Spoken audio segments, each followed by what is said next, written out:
ce s-au iubit, acum doar durere a rămas.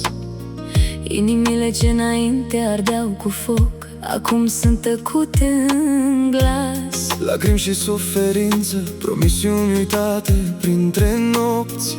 Două căi diferite, dar dorința încă arde pe lângă porți. Arde dorința ca un foc ce nu vrea să se stingă.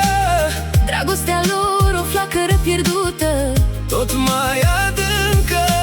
două inimi rătăcesc, căutând un drum comun, într-un ocean de vise sparte, sub un albastru șifon.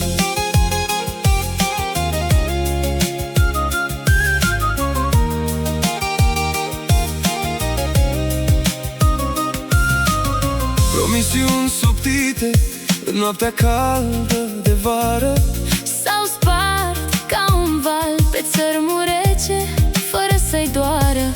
în ochi mai strălucesc amintiri de foc și jar. Dar sufletele lor acum sunt două bărci fără far. Arde dorința ca un foc ce nu vrea să se stingă. Dragostea lor o flacără pierdută, Tot mai adâncă.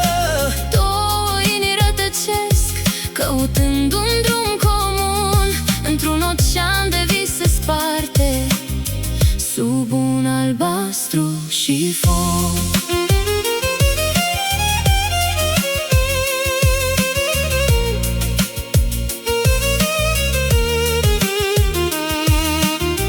Dar undeva în suflet mai sunt speranțe ce nu mor.